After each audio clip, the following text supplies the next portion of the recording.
sleep. They're able to beat it in some way. How can you tell that? Well, we can talk about that. There's two parts of that. And those are two good questions to talk about countermeasures, about being able to beat the polygraph exam. We can deal with that. But first, I'll deal with how do you know if somebody's lying or not? Because and most people know that it's not really what we would call a lie detector. People ask, does it detect the lie? And the answer is no. Probably better, we want to call it a stress detector. And so it's a known medical fact that when the body is exposed to stressful stimuli, it's going to react in certain ways. And for most normal people, getting caught in a lie with consequences, that risk of exposure, is a stressful stimuli. But the rub, and like you rightly pointed out, the rub is that every lie is a deception indicator, but not every stressful reaction is a lie. Right. So how can someone train themselves? Maybe I don't even know if they have to train themselves to provide, let's say, deceptive answers to lie and not be picked up on it. Well, that's I'm not going to say it's impossible, but it's very difficult. I mean, you really have to thread the needle in the dark to do that because you have no idea what the examiner's looking at. And if anything looks manufactured or controlled in any way, then what people don't seem to realize, and which I don't think I've ever heard talked about, is the trump card that every polygraph examiner has is that if we're not comfortable with the data, if it looks somehow outside what's normal, we can say that test is invalid. We can just say that it's a no opinion test, and we'll either do it again or try something different. But you don't have to accept the data just because numerically they may have a passing score. If something looks suspicious, and especially with the FBI, they're very well trained in picking up on countermeasures, then we can stop the test, or we can start over, or we can call the person out on that. And real quick, what kind of questions are they asked, and how long is a polygraph examination? Normally, a polygraph examination takes about 2 hours, maybe less. It depends if the person's more talkative. The point is to get information. So there's basically 3 parts to the polygraph exam. There's the pre-test interview, the actual in-test where we conduct the exam, and the post-test interview to go over results and reactions and figure out what else we need to know. All right, everybody, breaking this morning, former Prince Andrew reportedly arrested by British police. In a brand new statement, King Charles, his brother, says, quote, the law must take its course in the investigation of his brother, Andrew Mountbatten Windsor. As this process continues, it would not be right for me to comment further on this matter, end quote from the king. Now, Andrew had been accused of sending trade reports to alleged sex trafficker and financier Jeffrey Epstein back in 2010 when Andrew was trade envoy. But Andrew has denied any wrongdoing. Of course, we will continue following the latest in this throughout the show and keep you posted.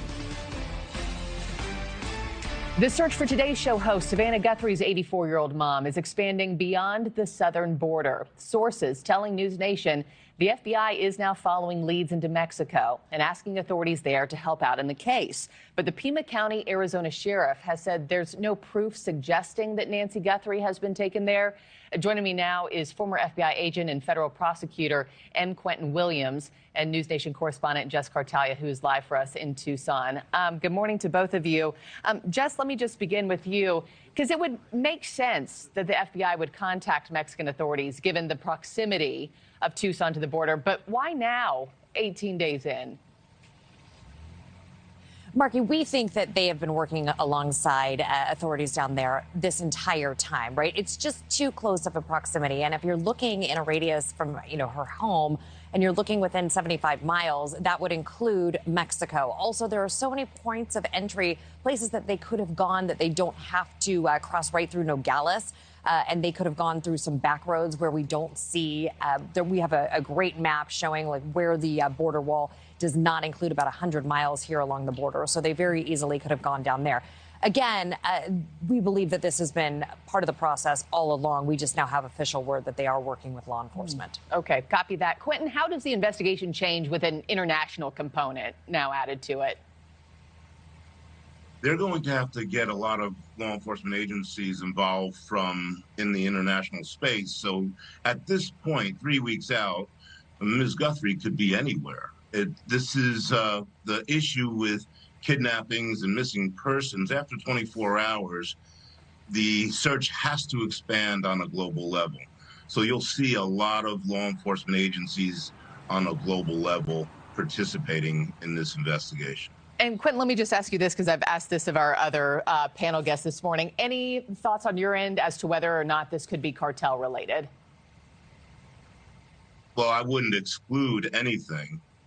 When there's money to be earned, the nefarious nature of these kinds of crimes do bring those who are in gangs and cartels to the fore. So that is a possibility.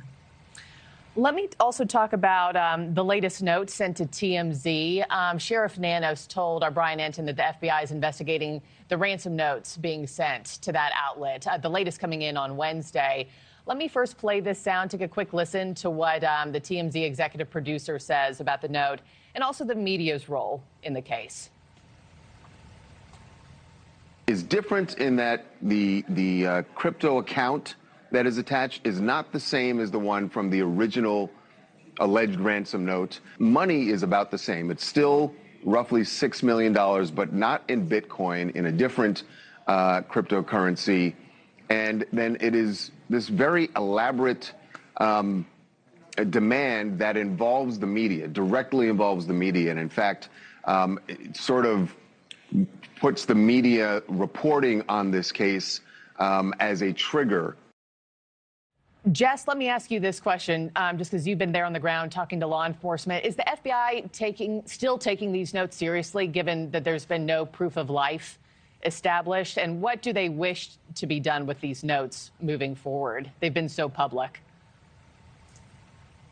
Yeah, I'm sure at this point the FBI is looking at everything. I think they would probably love to have those sent directly to them and not necessarily the media presence at this point. Just because, of course, everything is a lead. They have to investigate everything. However, there are so many differences in the most recent emails than the initial ones that came through.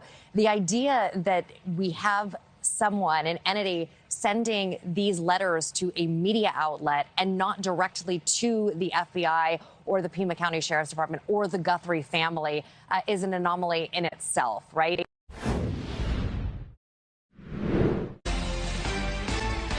All right, 20 minutes to the top of the hour, and the search for today's show host Savannah Guthrie's 84-year-old mom is now stretching beyond the southern border. Sources telling News Nation the FBI is now following leads into Mexico and asking authorities there to help. But the Pima County, Arizona sheriff has said there is no proof suggesting that Nancy Guthrie has actually been taken there. Joining me now, I have former New York police officer Jillian Snyder. Jillian, as always, thank you for your time. It would totally make sense, right, that the FBI would contact Mexican authorities, just given the proximity of Tucson to the border. I think it's about a 90-minute drive. But I'm curious, why now, day 18, day 19 in? I actually don't think they're just starting to deal with Mexican authorities at this point. Earlier in the investigation, I do believe that they had been communicating with CBP, Customs Border Patrol, to see if there was any crossings or anything that they had picked up on surveillance. So I definitely don't think it's a new thing. I think that maybe something led them here. Maybe a tip came in or something that made their focus shift to south of the border. But I definitely don't think they waited, hopefully, 19 days to start expanding their territory that they're looking into. Yeah, I think people are growing impatient, and they're likely not telling us everything as it's happening. So I think we have to keep that in mind as well. Based on what you've seen, Jillian, just the front door surveillance camera footage that you and I have talked about on the show, do you think this is cartel related at all? Or does that guy seem totally unsophisticated? Just like we talked about the other day, this guy definitely wasn't a mastermind of any kind. He was improvising on the scene. So I don't think, and again, speculating because of what I know, I don't think it has anything to do with the cartel at all. I do know that when people hear an investigation is going across the border into Mexico, the automatic assumption is maybe there's a cartel relationship there. But just based on what we've seen so far in this investigation, based on the people that they've already stopped and detained, none of that makes me believe that this is cartel related at all. What about all those TMZ notes? You know, we got or I should say they got the fifth one in last night. And this one apparently went into gruesome detail about what would happen if the ransom payment wasn't made. Your top line thoughts on these notes, the credibility of them, and how you think everybody should be handling those moving forward? Well, the FBI is going to be best suited to really look into these ransom demands. This one, as you just said, it kind of shifts from the previous ones that we've heard about. There's a lot more graphic detail in it. There's just a lot more detail in general. So there's no understanding at this point if that one's related to the 4 previous notes. But what we do know is there's a line of communication that's open. Hopefully this is someone that is involved in Nancy's disappearance, because that at least establishes that this person still does want to communicate. I mean, although with the media, my preference would be, of course, with law enforcement or with the family, but someone is still engaging and wants the media to be paying attention. So that's always a good sign. But from what we know so far, there has been no identifying or verifiable information, to my knowledge, that the FBI has established that this is, in fact, someone related to the kidnapping. What's the likelihood that the person or people responsible for this are even still alive this morning, Jillian? Honestly, based on what we know, I couldn't even make that kind of determination right now. We're 19 days into this, and that's scary. And that is just so horrific for the family, who's now obviously dealing with this. They're dealing with other things in their lives. They're having to watch people like myself talk on the news about this all day. So I would not want to say anything to make a determination, because really I don't know enough. But it's just, we need to find her fast. I mean, it's just unfathomable. Let me play some sound for you, too, because I know people across the country are on the lookout. Everybody keeps saying if something even seems off. I mean, we heard Savannah plea for it, too. If something seems off, even if you're far away from Tucson, please report it in. You know, we had on James Fitzgerald. He's a retired FBI agent. He helped crack the Unabomber case. He talked about, you know, post-crime behaviors that this person might be exhibiting right now. Let me play that for you and get your take on the other side.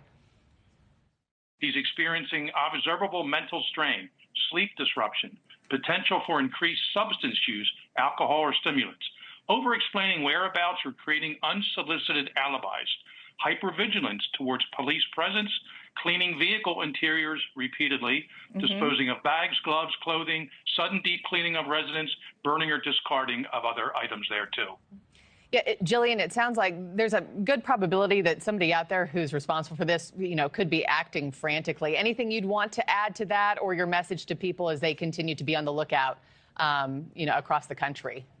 No, and that's absolutely correct. And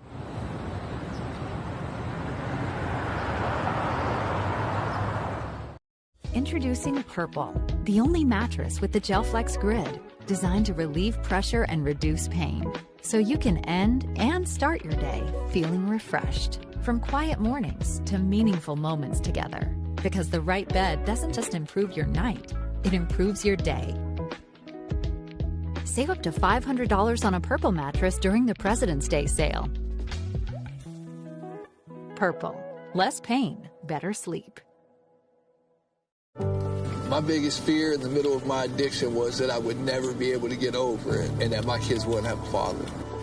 I started thinking, you know what? This isn't my story. For the longest time, fear held me back from ultimately being who I wanted to.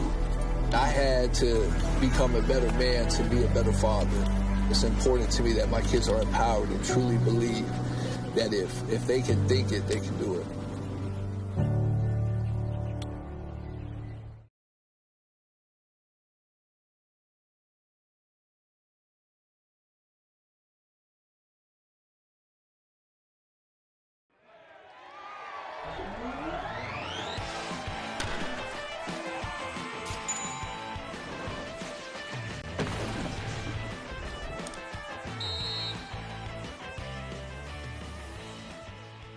What's up, everybody? It is Thursday. It's time for Put Me In, Coach, here in the Ozarks First Plus studios. Jesse Inman, joined as always by Chris Pinson and our main man Caleb, running things back behind the motherboard back there. Chris, how you doing, my friend? Jesse, it may or may not be Judgment Day in more ways than one. I'm going to leave that as a little foreshadowing, but hey, baby, it's Thursday. It's our last day of great weather, so I'm in shorts. I'm in a collared shirt. today should be a great day, but it may not end so well. We'll see.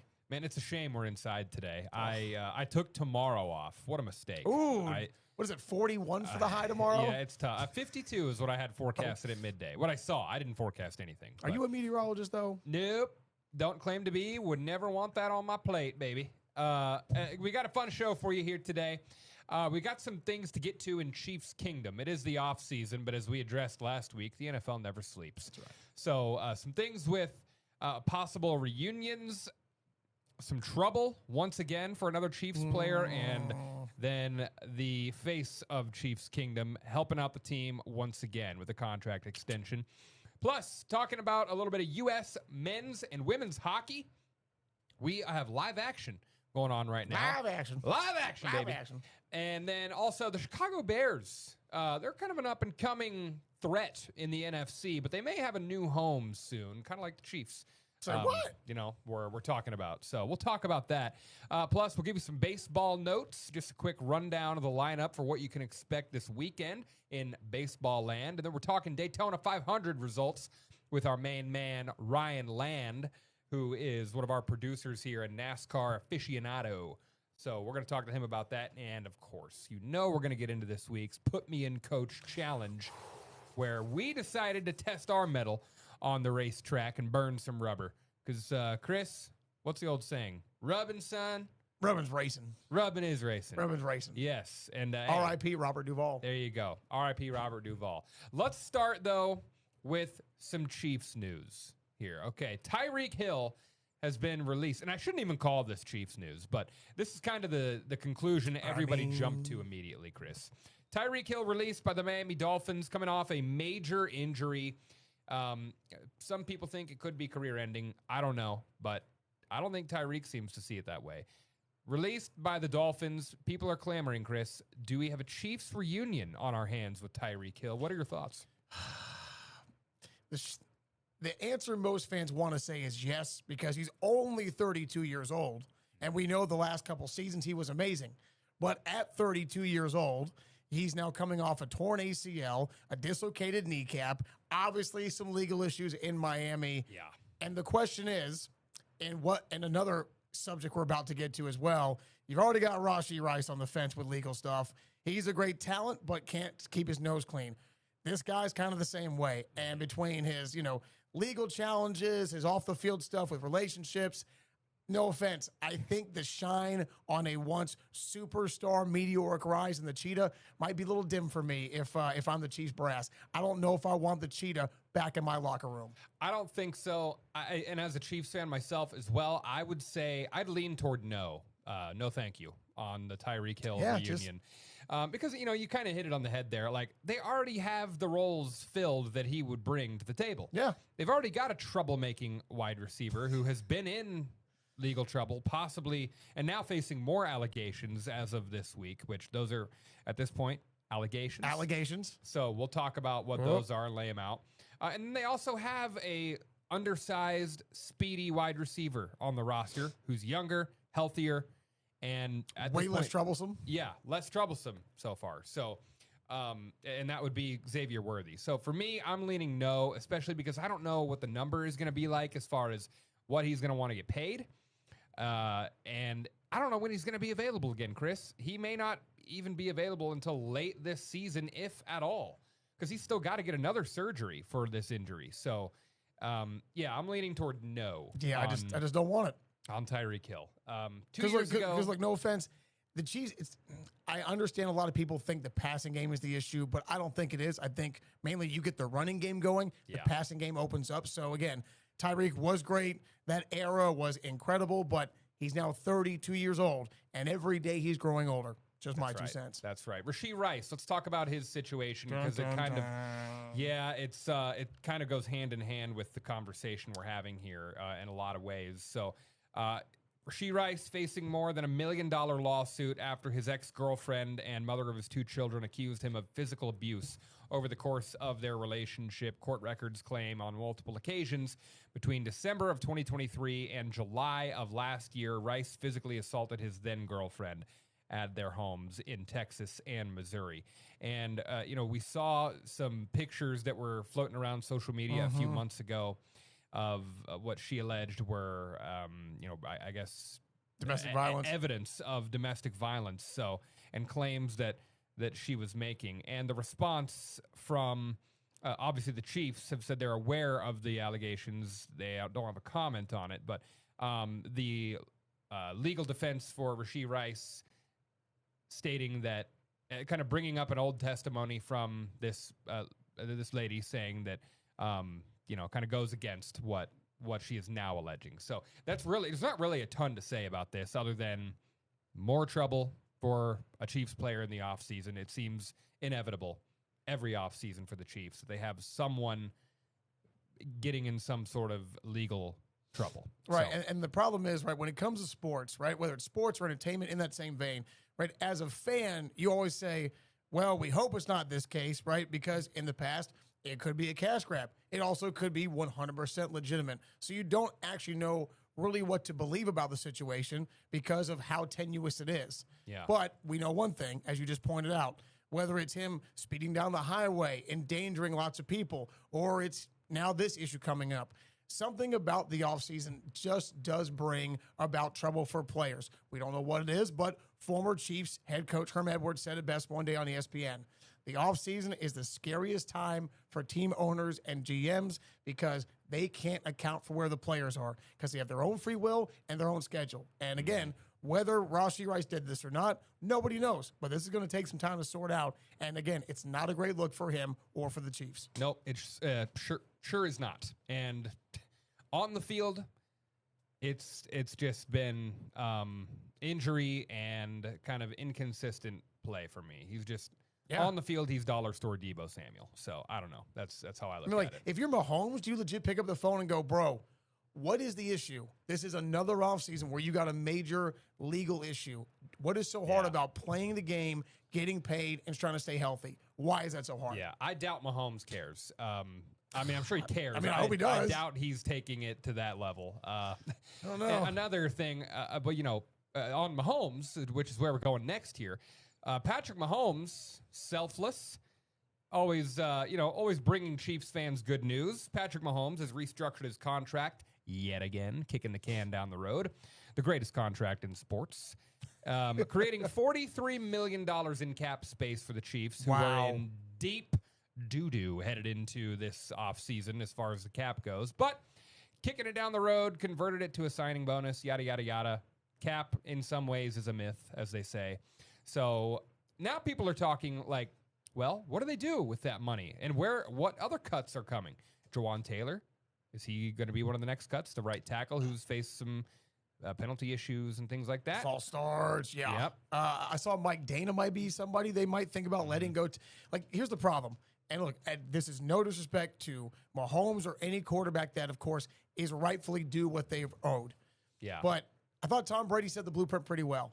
You don't need to be the highest paid quarterback in the league because you're going to make your money. You're going to have your endorsements. And when you have more for the rest of the team to eat from the pie, you can keep a lot of guys you need. And no offense, Jesse, but you can't tell me the Chiefs have gotten better by letting a few players go. And I know they made it work, but in the long run, letting go of guys that are turning into perennial Pro Bowlers and top of the heap guys in their position, it doesn't look great, all because you got a couple guys making a lot of money and everybody else ain't got enough. Mm-hmm. And now people are wondering, well, does this kind of clear the path for a deal to get done with Travis Kelce? So I don't know. We'll see. Still no answer from Kelce on whether he's coming back. By the way, real quick, did you see what Chris Jones tweeted out today? Yeah, he told somebody to shut up. That's right. About they should let Kelce go. Oh, yeah. Who was it? Mike Tannenbaum, the former Jets GM, was like, Kelce should be let go by the Chiefs. And Chris Jones just put, shut up. Yeah. Love that. Applaud. Yeah.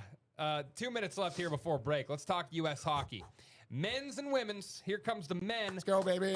The men beat Sweden in OT the other day. It was yesterday, wasn't it? Yeah, I'm getting my day. This week's flying by. Quinn Hughes with the game winner in overtime. By the way, 3-on-3 overtime is interesting to me. Yeah, it's the NHL does have that model at first in overtime, or I guess like second overtime, which I like. But same time, 3-on-3. Little open, I guess they wanted to go quicker, but I'm always a fan of the shootouts. I like shootouts. Yeah, maybe a little easier to score and maneuver around. The men, by the way, haven't medaled since 2010 and no gold since 1980. Miracle. It's been long since we won a gold medal in hockey. Been a long time. Been a long time. But they will now face Slovakia, the Slovaks, in the semifinal. That one is tomorrow. Right now, though, the U.S. women are in a gold medal matchup taking on Canada. Let's go. Fierce rival. Let's go, ladies. Bring it home for the U.S. USA. They have outscored their opponents 31-1 in this Olympics. Lock it in. Let's freaking go. Bring home the gold, ladies. Bring it home, ladies. Want to see it. Their last gold was in 2018. By the way, they've faced Canada in 6 gold medal matchups all time, and the Canadians are 4-2 all time. So this is the 7th matchup. Yeah, well, guess what? Canada hasn't won a Stanley Cup in 30-plus years, baby. Let's go, USA. Woo! Let's go. Red, white, and blue. USA. All right. USA. After the break, we're going to quickly hit this Chicago Bears news, possibly opening the door to go to Indiana. We'll give you some baseball notes, and then we'll be joined by Ryan Land, and we'll give you some breakdown of Daytona 500, plus our Put Me In Coach Challenge. Boy, we got to hustle through this next segment. We'll be right back here on Put Me In Coach. Only Purple has the GelFlex Grid, designed to help you wake with less pain, because the right bed doesn't just improve your night, it improves your day. Save up to $500 on a Purple mattress during the President's Day sale. Less pain, better sleep. Life's daily battles are not meant to be fought alone. We're not powerless, so long as we don't lose sight of what's important. Don't be afraid to seize that moment to talk to your friends. Cloud, you okay? Because checking in on a friend can create a safe space. The first step on our new journey. You coming? Reach out to a friend about their mental health. Seize the awkward. It's totally worth it. Oh, I don't see where you got your degree. I don't have one. I went another route. All right. I guess tell me a bit about your experience. For 15 years, I've been managing logistics and mastering project management skills. Wow. Sounds like you've got just the kind of skills and experience we're looking for.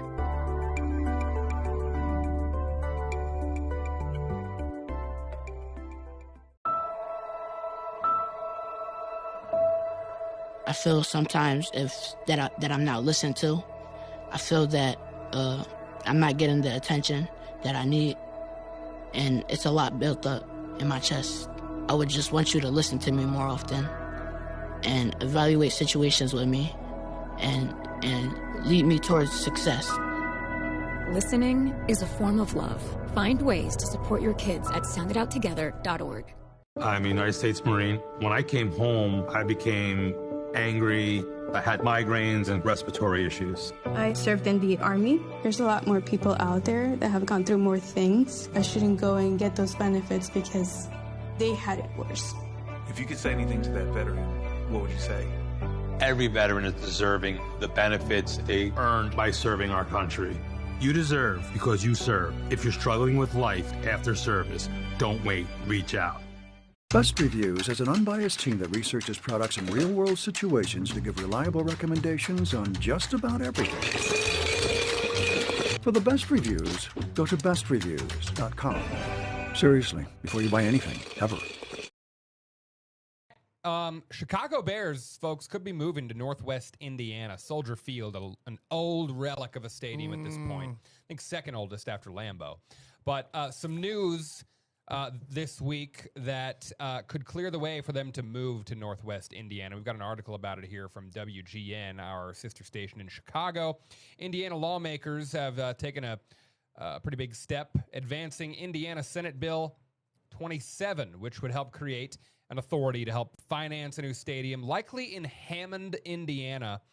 Not far. What, about 20 minutes, we said, Chris? About 20 or 30 minutes, basically, right? If you know where Chicago is, it's legit basically like southeast. So it's barely across the Illinois-Indiana border. But much like the Chiefs, it's within a half hour's distance, but it's a half-hour difference. You feel me? Yeah, it is. And a lot of history walking out the door there at Soldier Field. And think how much money, how many billions of dollars of impact Chicago earns every year from the Bears playing in Illinois. You go across the state line, again, that's Indiana's money now. Mm-hmm. They'll still be the Chicago Bears. Oh, for sure, yeah. It's Yeah, it's very similar to the Chiefs situation on the surface to me. So we'll see if that comes to fruition. I know a lot of Bears fans who are probably going to be upset because the Bears have been looking to build a new stadium by the lake for a long time, and it's just not come together. So okay, well, put it this way: if you look, right, I was doing some research on this for like the last 5 years, right, kind of like how the Chiefs have, for like the last few years, Chiefs were trying to get this thing done to stay in Missouri.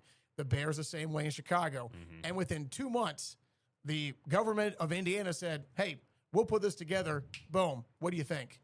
I mean, no offense. Yeah. If you're gonna drag your feet and someone comes across with a pretty sweet deal, who are you going to take? Yep. It's like, with the Chiefs, Missouri kind of, screwed around. Right, with the star bonds and the vote. Yeah, Missouri screwed around at the county level, the local level, and the state level. And so now they get to watch everyone else date their girlfriend. And Kansas is wooing them. So anyway, I could go on and on about the Chiefs. We did, actually. Go back and watch our old episode from Christmas Eve, December 24th. Right. We took live callers, talked to season ticket holders. Baseball just around the corner, Chris. Let's talk some diamond, some web gems. I don't know. We're talking some diamond dust. God, do I miss baseball tonight. Yeah, I do too. What a great program. Chris, Missouri State, big series ahead this weekend. Big series, yeah. So, right, the Bears will now play their third series, if you want to call it that. Last weekend, they went on the road to Louisiana, took 2 out of 3. Then on Tuesday night, they turned around and played Oral Roberts, smoked them 11-0. And now this weekend, you get your first real test. It's on the road. It's at Ole Miss in Oxford in the Grove. Again, that's the first of 3 SEC teams that this Mo State Bears team will play this season, and it should be a great series. Again, early season test. Both teams still trying to figure out, the rosters because there's always turnover nowadays. So I'm looking forward to seeing, what Caven Bogenpole, Max Knight, and that whole team that Joey Hawkins has, how they're going to debut against one of, of course, the best premier teams in the SEC. Should be a great series. Yeah, a good test for the Bears. Also, the Royals and Cardinals. They start spring training this weekend. Royals tomorrow, Cardinals on Saturday. So getting closer to opening day. Let's shift gears here. And wow, very nice. Very nice, pun intended. Hey, thank you. I get one every now and then. Ryan Land joining us now, and we're going to talk a little NASCAR. Ryan, welcome back, my friend. Hey, thanks for having me. Appreciate it. Daytona 500 is behind us, the great American race, and Tyler Reddick walking away with the championship there at Daytona. What did you think of the race this weekend? I thought it was a really good race. Pretty interesting. It was actually somewhat of a little bit of a quieter race toward the end there. Typically, you'd see all the big crashes toward the very end of the race, but some of them happened in the early stages of the race. But no, it was a really good race. Yeah. And there was like a 15-car wreck or something, like 10 or 15 cars. Yeah, right. Like right near the end of the second stage. Yes, near the end of the second stage there. That was just a product of racing hard there for the end of the second stage. Of course, stage points are online there. So, yeah, that was a pretty intense wreck. Right. So, I know Hamlin got caught in that. William Byron, who's going for the three-peat, he got caught. They both were able to make it safely through. The end of the race there, right, where Reddick was the one that came out ahead, where you had Chase Elliott in there. I mean, you had quite a little pack going towards that last lap. What do you think about the way that Reddick was able to I guess, dodge and evade that crazy little 6-car pilot before he crossed the finish line? That was just so crazy. I mean, you always expect those crashes to happen at the end of those races. There's 3 super speedways that NASCAR goes to. But you know what? That was just a product of really good driving. These are some of the most professional race car drivers on the planet is what they're dubbed as. But it's so awesome just to see Reddick. This is his first Daytona 500 victory in his career. It's also, he drives for Team 2311 Racing. Yeah. That's right, the Jordan brand. MJ, baby. Yep. Yeah, how big is this for Michael Jordan? He was so thrilled in victory lane. I was watching the post-race coverage there on Fox on Sunday, and he just had a big smile on his face after the race. He was celebrating with the team there in victory lane, and what a cool accomplishment for him. He's been a NASCAR fan for so many years. And to be able to have a team, he started this team back in 2021. Incredible. Yeah. And it's their first ever Daytona 500 victory in their 6th start in the race. it's just so cool. And, to see the smile on his face is just so Oh, awesome. it meant a lot to him. And For now sure. LeBron's going to have to start a NASCAR team That's right. and win a Daytona to catch That's how the Jordan. chasm keeps growing, baby. That's crazy.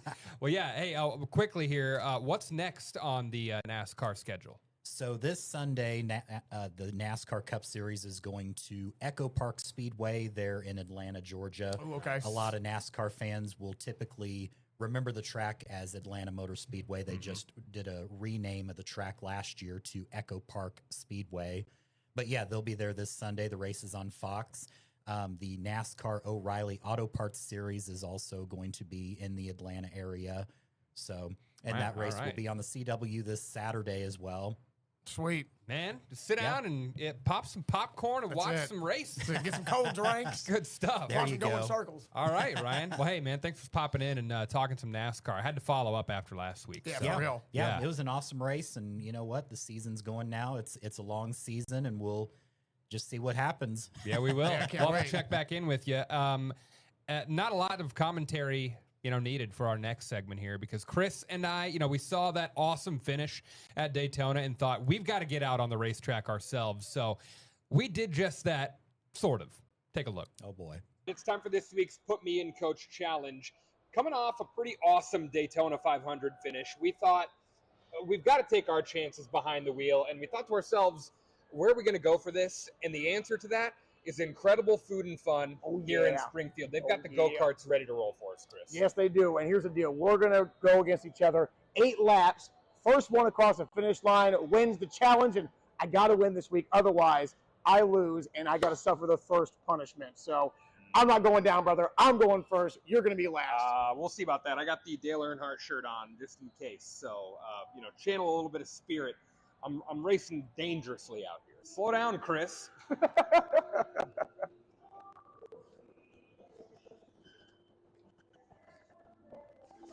You're going down, Edmund. You're going down, Kingston.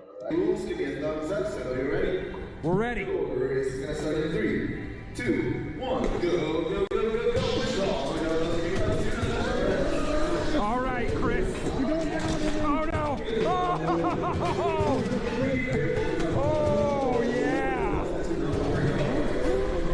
Eat my dust. There's one. See you, dude. Oh.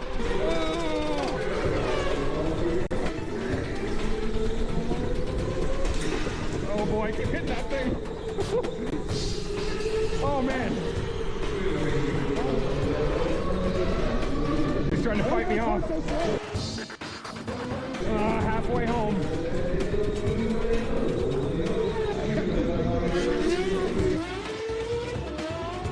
Oh man, he's got the inside track.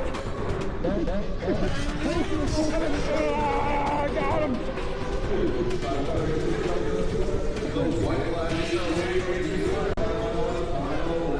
Last lap, baby. Get back in, Jesse! I need a turbo button. Number 43.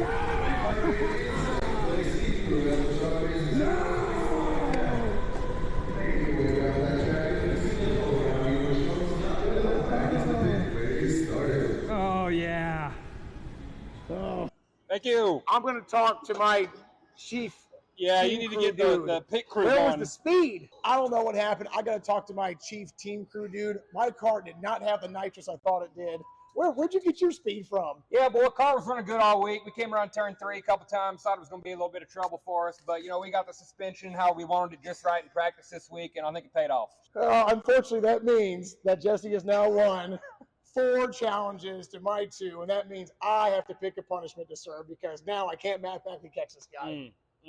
We'll figure out where we go from here, but I don't really care about anything else. That was a ton of fun. A lot of fun. That was- a lot of fun. that You guys was got to awesome. come here. This place is awesome. Yes, you do. We've actually got a little award ceremony Let's check this out, shall taking place here. Rusty is here, and Chris, we're all winners here. we? We're all Incredible winners food. here. Yeah, and fun. I love it. Rusty, thank you so much. If you can see, I don't know if you can put that on me. The opposable thumbs. You know what, Rusty? That's you good. got a big That's head. good. I don't know if it's going That's to fit. good, Rusty. Sweet. Thanks, Rusty. Rusty Awesome. rules. Rusty's awesome. Everybody's a winner here at Incredible Food and Fun. That's just how it is. Everybody's a winner here. Rusty's the big winner. Yeah. Chris, you look great. Thanks. All right, folks. It's time for this. Oh, man. Wow. That's some serious fun there. So there we go. Updated standings 3-1. Chris, dude. A lot of fun, Jesse. But listen, you had the fast, and I was furious because, believe me, watching you just smoke me like I'm a small child playing you in Mario Kart was not fun. I want to redo. I want to recount. Honestly, I thought I was toast because I probably have like 50 pounds at least on you, and I was like, no, I'm not going to get carried very far by Didn't this. help. So, Didn't help at all. Yeah, we'll figure out what Chris's punishment is here in the next week or so, and we'll have that for you next week right here on Put Me In, Coach. Thanks for watching.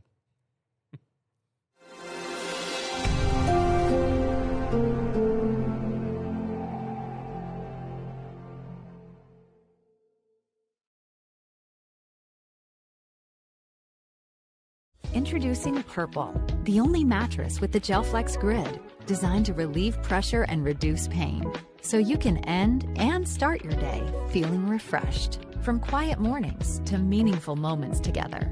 Because the right bed doesn't just improve your night, it improves your day. Save up to $500 on a Purple mattress during the President's Day sale. Purple. Less pain, better sleep. Love the hustle, Cliff. Who are you? Your lungs. We're quite proud of you. Even though you quit smoking years ago, you may be at risk for lung cancer. Okay. Well, with the routine screening, you can detect it early when it's more curable. Sounds good, guys. Can I get a little space here? Biologically, no. Okay. Listen to your lungs. Get a routine screening that could save your life. Talk to your doctor and learn more at savedbythescan.org. Oh, I don't see where you got your degree. I don't have one. I went another route. All right. I guess tell me a bit about your experience. For 15 years, I've been managing logistics and mastering project management skills. Wow. Sounds like you've got just the kind of skills and experience we're looking for.